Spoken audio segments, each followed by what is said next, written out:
උපාසක මාත්‍ර ගියසරේ සමිතිය අර මාත්‍ය බැන්නලු නේද?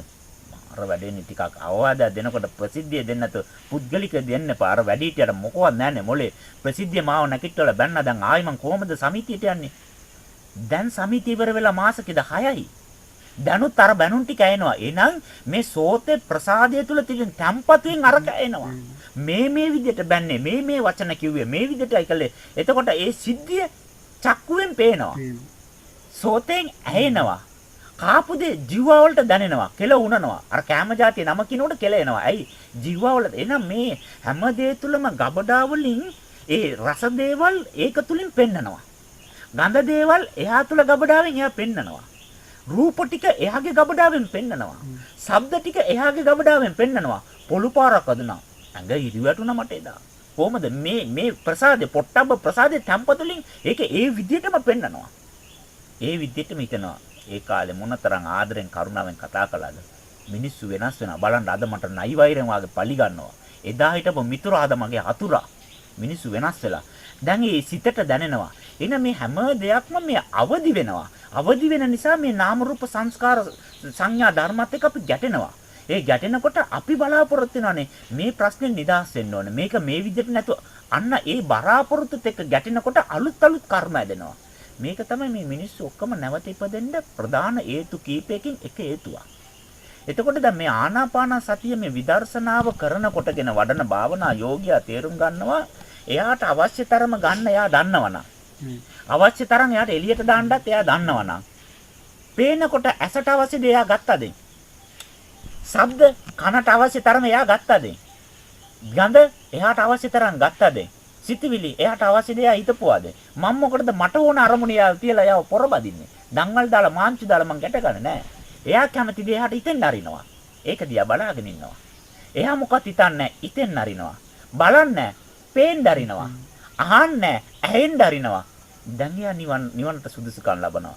එහෙනම් මේ ආනාපාන සතිය තුළින් අපට මේ විදර්ශනානු භාවයෙන් අපි දකිනකොට අපට පෑදිලිය පේන එකක් තමයි මේ ලෝකේ භාවනාව කියලා වඩන්න මොකවත් නැහැ. මේ දේවල් දිහා බලාගෙන ඉන්න තියෙන්නේ. භාවනා කරන්නේ නැහැ කියන භාවනාවයි අපිට කරන්න වෙලා තියෙන්නේ. එහෙනම් අපි මොනවද බලන්නේ? බැලෙන්න අරිනවා. ඒ බැලෙන බව දන්නවා අපි. ආන්නේ මොකවත් ඇහෙනවා. ඇහෙන බව දැනගෙන ඉන්නවා.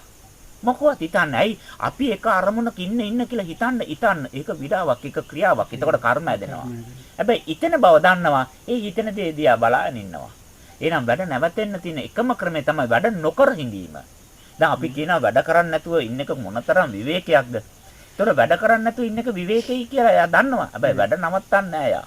එයා තාම වැඩ කරගෙන තමයි කියන්නේ. අවසරට ගිහලා හොඳ විවේකයක් ගන්න. උන්ට නාලා කෑම කල නිදා ගන්න ඕනේ. ඇයි? එයාට දන්න මේ වැඩ කරන එක නැවතුත් විවේකයි.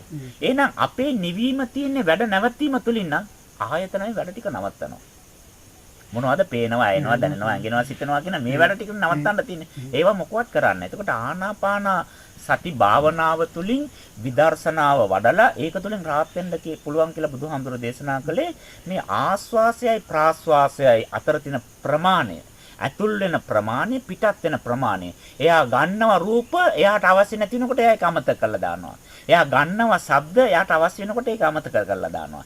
එයා ගන්නවා ගන්ධ එයාට අවශ්‍ය නැති වෙනකොට ඒක අමතක කරලා දානවා. එතකොට මේ ආයතන අයම ඒ ආයතන වලට අවශ්‍ය තරමට ඒ කට්ටිය ගනුදෙනු කරගෙන යනවා ඒවා ඒ මොහොතවල ඇති වෙලා නැති වෙලා යනවා ඒ නාමය රූපය ඇති වෙවි නැති වෙවි යන ස්වභාවයෙන් යුක්ත නම් මම මොකටද උපාසක මාත්‍යා විශේෂයෙන් වාඩි වෙලා මේවා බලන්න හොයන්න යන්නේ? මේවත් එක ගනුදෙනු කරන්න යන්නේ. මේවා වෙනස් කරන්න හදන්නේ. මට ඕන අරමුණක තියලා මම මොකටද මේගොල්ලෝ කලබල කරවන්නේ? දැන් භාවනාව යනු භාවනා කරනවා කියන එකට වඩා මම භාවනා නොකරමි කියන එක තුලින් 100 ඉඳීමත් අරකම තමයි. භාවනාව කරන කෙනා භාවනාවේ 100 ඉන්න එකයි භාවනා කරන්නේ නැහැ කියන එක පිළිබඳ 100 ඉන්න දෙකම එකයි දෙකම චිත්තානුපස්සනාවනේ. එහෙනම් මේ ආනාපාන සතිය තුළ ඒ වඩන කමඨානම අපේ ජීවිතයේ සියලුම වැඩ රාජකාරී කරගෙන වඩන්න පුළුවන්. ඒක කොයි ආකාරයකටද මේ දෛනික කටයුතු හැම දේ තුළම නිරත වෙනවා, හැම කටයුත්තක්ම කරනවා, හැම කටයුත්තකටම සම්බන්ධ වෙනවා, නිරත වෙනවා. හැබැයි කිසිම දෙයකට බැඳෙන්නේ නැහැ, ඇලෙන්නේ නැහැ. ඒ කියන කර්ම හැදෙන්නේ නැහැ.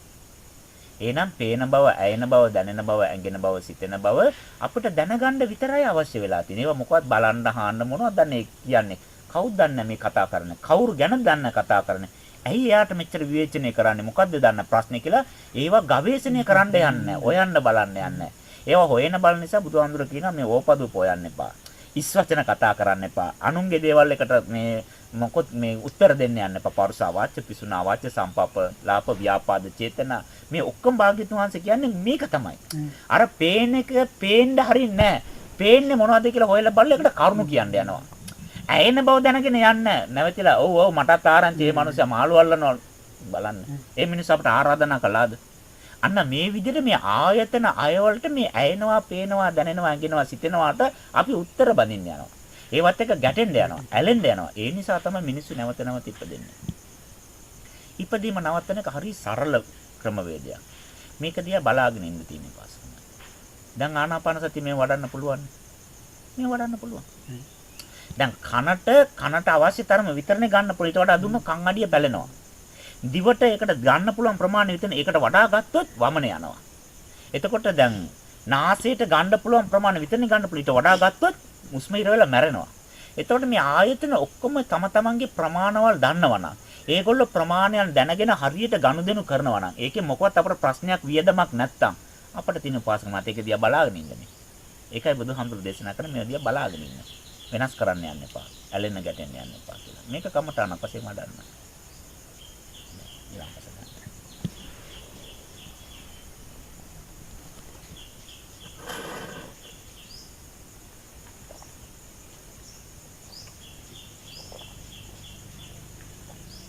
එතකොට තෑම්නේ වෙනම නැතිලා ඒ වගේ කිරීම කියලා ලොකු දෙයක්ම අවශ්‍ය නැහැ.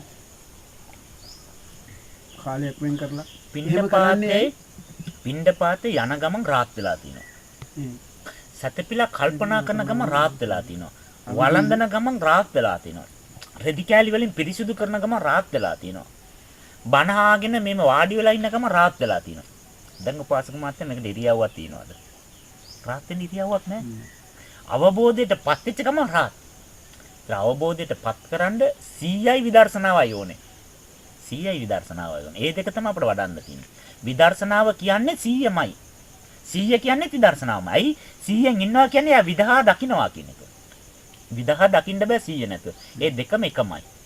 ඉතින් ඒක විතරයි අපිට වඩන්න තියෙන්නේ. වෙන මොකවත් නෑ. 84000ම තියෙන 100 පවත්වන්න කියන එක. හැම දේ තුලින්ම බුදුහාමුදුර කියන්නේ 100 පවත්වන්න. 100න් තමයි මේක මේ ගොඩ යන්න තියෙන්නේ. වෙන මොකවත් ක්‍රමයක් නෑ. බුදුහාමුදුර එක එක කෙනාට එක එක විදිහවල් කියලා දුන්නා නේද අපි හඳුන්නේ භාවනා කරන්න එක එක. ඒ එතකොට එහෙම වෙන්නේ ඒක කෙනාගේ උපාසක මාත්‍යම කියන්නකෝ. ආනාපාන සතිය සක්මන් භාවනාව එතකොට රෙදි කැලලක් පිරිමදින්න ඒ වගේ දැන් බලන්න උපාසක මාත්‍යා ආස්වාස කළා. ප්‍රාස්වාස කළා. ආස්වාස කළේ මම නෙමෙයිනේ. දැන් උපාසක මාත්‍යා රාදවල් දෙකේම උස්ම ගන්නවා. ගොඩාක් දුරට උපාසක මාත්‍යා දන්නේ නැන්නේ උස්ම ගැනීම කතන්දරේ. උස්ම ගැනෙනවා තමයි. හැබැයි මොනාර වැඩ කරනකොට දන්නේ නැහැ. හැබැයි ඉබේ ඒක වෙනවා. ඒකට ආස්වාස කරපු දේ දන්නේ නැහැ. ප්‍රාස්වාස කරපු දේ දන්නේ නැහැ. එතකොට එයා ගන්නවා. ගත්ත දේ තියා ගන්නවද? එළියට දාන්න. දැන් උපාසක මාත්‍යා මට දානයක් දෙනවා. දැන් මම ගන්නවා. ගත්තොත් මොකද කරන්න ඕනේ? නැවත ඉපදුනොත් මම ඒක නැවත දෙන්න ඕනේ. දුන්නාම උපාසක මාත්‍යා ඒක ගන්නවා. ගත්තාම නැවත උපාසක මාත්‍යා මට දෙන්න ඕනේ. එහෙනම් මේ ලෝකේ හැම දාම තියෙන්නේ ගනුදෙනුවක්. කකුල උස්සුවා. ඔසවමි. ඉස්සුවාම දැන් එයාට ඕම ඉන්න පුළුවන් ද අවුරුද්දක්? එතකොට දැන් ගත්තනේ කකුල. කොහෙටද ගත්තේ? උඩට ගත්තා. ගත්තනම් දෙන්න ඕනේ. ආයි ඒක තිබ්බා. දුන්නානේ. දුන්න නිසා ගන්න ඕනේ. ආයි ගත්තා. මේක කරනකොට යාට තේරෙනවා නිකන් ඇවිදිනකොට මේ ප්‍රශ්නේ තිබුණේ නැහැ. හැබැයි මම මේ සක්මන කියලා එකක් ගත්තනේ. ඔසවනවයි කියලා එකක් ගත්ත නිසා ගත්තොත් ඒක තියාගෙන ඉන්න බෑ දෙන්න ඕනේ. ගනුදෙනුවක් මේ ලෝකෙද. ඒතර ගත්තොත් දෙන්න ඕනේ. දුන්නොත් ගන්න ඕනේ. එහෙනම් මම යම්කිසි කෙනෙක්ගෙන් යමක් ගත්තා. රාගය ගත්තා. රාගය දෙන්න ඕනේ. එතකොට එක මේ සිටු කුමාරිකාවක් රාත්තරණින් වහන්සේ නමකට බයිනවා ගණිකාව කියලා. වේසිය කියලා වචනයකින් බයිනවා. ඒක පෙර භවයේ සිදුවෙච්ච එකක්. තථාගත ගෞතම බුද්ධ ශාසනයේ ප්‍රසිද්ධ ගණිකාවක් එයා.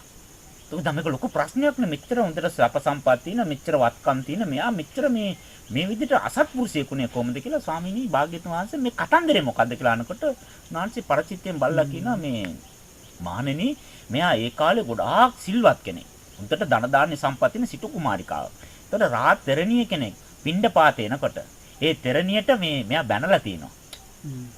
ගණිකාව කියලා බැනලා තිනවා. හැබැයි මෙයා ගොඩාක් පින්දාම් කරලා තිනවා. ගොඩාක් දානමාන දීලා තියෙනවා. ඒ නිසා මෙයාට මේ භවයේ සම්පත් හම්බ වුණා. හම්බ වුණාට වැඩක් නෑ. අර වචන නිසා මෙයා ගණිකාවක්.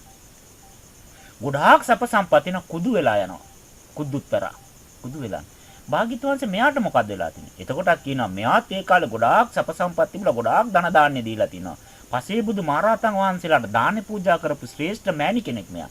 හැබැයි දානේ අරගෙන ගියාට පස්සේ පසේබුදු මහරහතන් වහන්සේ මේම තමයි එන්නේ කියලා ඇද කරලා ඒ කුදු විදියට ක්ලියක් අරගෙන ඇවිදලා අර පොඩි මුණුබුරාලා මුණුබිරිලත් එක්ක සෙල්ලම් කරනවා යා. ඒක ඇද කරලා පෙන්නනවා. එහෙම ඒ ආර්ය ශ්‍රාවකයන්ට කරපු නින්දාව නිසා මෙදාට කුදු වෙලා. හැබැයි අර උන්වහන්සේලාට දීපු දාහනේ නිසා ගොඩාක් සපවත් විදියට ධන දාන්නේ හම්බෙලා. එහෙනම් මේ ලෝකේ ගත්ත දේවල් දෙන්න ඕනේ, දුන්න දේවල් ගන්න ඕනේ. මේ ගනුදෙනු එයා තේරුම් ගන්නවා.